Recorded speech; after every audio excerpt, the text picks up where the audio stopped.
അസ്സലാമു അലൈക്കും വറഹ്മത്തുള്ളാഹി വബറകാതുഹു. പരിശുദ്ധമായ റമളാൻ നമ്മെ ശീലിപ്പിക്കുന്ന മഹത്തായ മാതൃകകളിലൊന്ന് വിശക്കുന്നവന് ഭക്ഷണം കൊടുക്കുക എന്നുള്ളതാണ്. നോമ്പുകാരന് നോമ്പു തുറക്കാൻ അവസരമൊരുക്കി കൊടുക്കുക, അതിനാവശ്യമായ വിഭവങ്ങൾ നൽകുക, നോമ്പ് തുറപ്പിക്കുക എന്ന് പറയുന്നത് ഏറ്റവും മഹത്തായ നന്മകളിലൊന്നാണ്. പ്രവാചകർ സല്ലല്ലാഹു അലൈഹി വസല്ലമ തങ്ങൾ പറയുന്നു, മൻ ഫത്വറ സായിമൻ, ഒരു നോമ്പുകാരനെ ആരെങ്കിലുമൊക്കെ നോമ്പ് തുറപ്പിച്ചാൽ അവന് കാനലഹു മിസ്ലു അജ്രിഹി, ആ നോമ്പുകാരന്റെ അതേ പ്രതിഫലം അവന് ലഭിക്കുമെന്ന് നബിയുന റസൂലുള്ളാഹി സല്ലല്ലാഹു അലൈഹി വസല്ലം. നോമ്പ് തുറക്കാൻ മനുഷ്യനെ സംബന്ധിച്ചിടത്തോളം ഏറ്റവും വലിയ ത്യാഗപൂർണമായ വിശപ്പിനെ നേരിടുന്നവനാണവൻ. എന്നാൽ നോമ്പ് തുറക്കുന്ന സമയത്ത് വിശ്വാസി വലിയ പ്രതീക്ഷയിലാണ്. ആ സമയത്ത് വയറ് നിറച്ച് ഭക്ഷണം കഴിക്കാൻ കൂടി അവനില്ലാതെ പോയെങ്കിൽ പകല് മുഴുവൻ അനുഭവിച്ച ത്യാഗപൂർണമായ ധർമ്മസമരവും ആ വിശപ്പിന്റെ ത്യാഗവും വൈകുന്നേരം വിശപ്പടക്കാൻ അവന് ലഭിക്കാതെ പ്രയാസപ്പെടുന്നവന്റെ വേദനയും ചേർന്നാൽ എന്തുമാത്രം വലിയ പരീക്ഷണമാണ്. വയറ് നിറച്ച് നമ്മൾ ഭക്ഷണം കഴിക്കുമ്പോൾ അതിനവസരമൊരുങ്ങാത്ത എത്ര പാവങ്ങൾ നമുക്ക് ചുറ്റുമുണ്ട് എന്ന് നമ്മൾ ആലോചിക്കാറുണ്ടോ?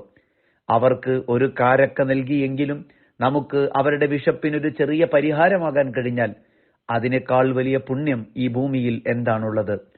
അനാവശ്യമായ ഭക്ഷണ മാമാങ്കങ്ങൾ കൊണ്ട് നമ്മൾ നമ്മുടെ റമളാനിന്റെ ചൈതന്യത്തെ തന്നെ നശിപ്പിക്കുന്ന പുതിയ കാലത്ത് ഒരു നേരത്തെ ഭക്ഷണം കഴിച്ച് നോമ്പെടുക്കാനും മറ്റൊരു നേരം നോമ്പ് തുറക്കാൻ മറ്റൊരു ഭക്ഷണവും കഴിക്കാനില്ലാതെ പ്രയാസപ്പെടുന്നവർ അനേകം ആളുകൾ നമുക്ക് ചുറ്റും അങ്ങനെയുണ്ട് എന്നത് നേർക്കാഴ്ചയാണല്ലോ. വിശക്കുന്നവന് ഭക്ഷണം കൊടുക്കാൻ ഏത് വിധേനയും അവന്റെ വേദനകൾക്ക് പരിഹാരമാകാൻ ഒരാൾക്ക് കഴിഞ്ഞാൽ അത് ഭൂമിയിലെ ഏറ്റവും വലിയ സൗഭാഗ്യമാണ് എന്ന് പ്രവാചകൻ പരിചയപ്പെടുത്തുന്നത് കാണാം.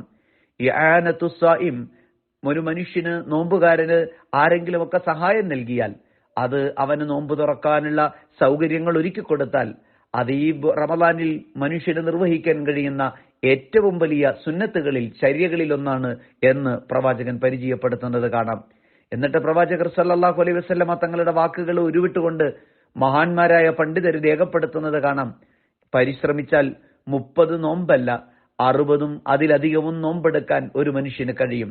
അഥവാ 1 നീ എടുക്കുന്ന നോമ്പ്, 2 നോമ്പുകാരന് ഭക്ഷണം കൊടുക്കുമ്പോൾ അവന്റെ പ്രതിഫലം നിനക്ക് ലഭിക്കുന്നതിലൂടെ ഇരട്ടിക്കുന്ന നോമ്പ്, അഥവാ ദാനം എന്നത് ഭക്ഷണത്തിന് വേണ്ടിയാകുമ്പോൾ അത്രമേൽ വിശിഷ്ടമാകുമെന്ന് ചുരുക്കം.